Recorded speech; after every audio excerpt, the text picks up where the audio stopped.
Albert Einstein once said, everybody's a genius, but if you judge a fish by its ability to climb a tree, it will live its whole life believing that it is stupid. Ladies and gentlemen of the jury, today on trial we have modern day schooling. Glad you could come. Not only does he make fish climb trees, but also makes them climb down and do a 10-mile run. Tell me, school, are you proud of the things you've done?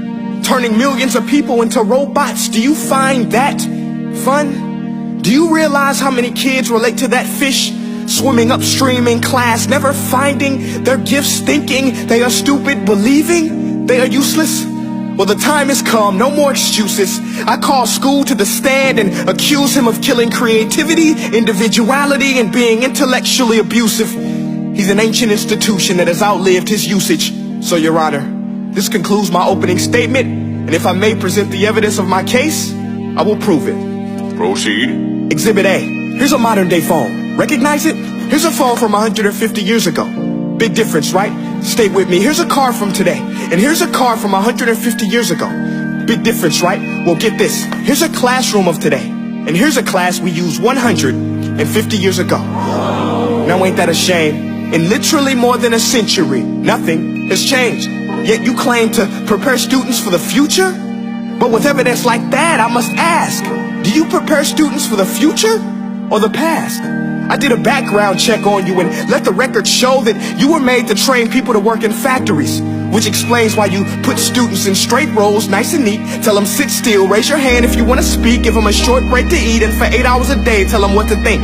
Oh, and make them compete to get an A letter which determines product quality, hence grade A of meat.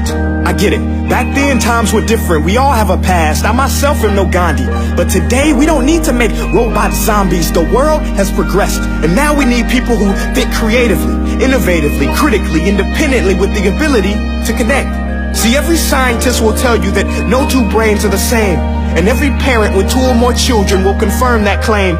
So please explain why you treat students like cookie cutter frames or snapback hats, giving them this one-size-fits-all crap. Watch your language. Sorry, Your Honor, but if a doctor prescribed the exact same medicine to all of his patients, the results will be tragic. So many people will get sick, yet when it comes to school, this is exactly what happens. This educational malpractice, where one teacher stands in front of 20 kids, each one having different strengths, different needs, different gifts, different dreams, and you teach the same thing the same way?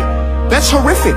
Ladies and gentlemen, the defendant should not be acquitted. This may be one of the worst criminal offenses ever to be committed. And let's mention the way you treat your employees. Objection. Overruled. I want to hear this. It's a shame.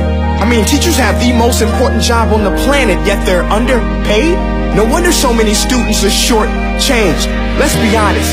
Teachers should earn just as much as doctors, because a doctor can do heart surgery and save the life of a kid. But a great teacher can reach the heart of that kid and allow him to truly live. See, teachers are heroes that often get blamed, but they're not the problem. They work in a system without many options or rights. Curriculums are created by policymakers, most of which have never taught a day in their life. Just obsessed with standardized tests. They think bubbling in a multiple choice question will determine success. That's outlandish. In fact, these tests are too crude to be used and should be abandoned, but don't take my word for it. Take Frederick J. Kelly, the man who invented standardized testing, who said, and I quote, "These tests are too crude to be used and should be abandoned." Ladies and gentlemen of the jury, if we continue down this road, the results will be lethal. I don't have much faith in school, but I do have faith in people. And if we can customize healthcare, cars, and Facebook pages, then it is our duty to do the same for education, to upgrade and change and do away with school spirit, because that's useless unless we're working to bring the spirit out of each and every student. That should be our task. No more Common Core. Instead, let's reach the core of every heart in every class. Sure, math is important, but no more than art or dance. Let's give every gift an equal chance. I know this sounds like a dream, but countries like Finland are doing impressive things. They have shorter school days, teachers make a decent wage, homework is non-existent, and they focus on collaboration instead of competition. But here's the kicker, boys and girls. Their educational system outperforms every other country in the world. Other places like Singapore are succeeding rapidly. Schools like Montessori, programs like Khan Academy. There is no single solution, but let's get moving. Because while students may be 20% of our population, they are 100% of our future. So let's attend to their dreams, and there's no telling what we can achieve. This is a world in which I believe, a world where fish are no longer forced to climb trees.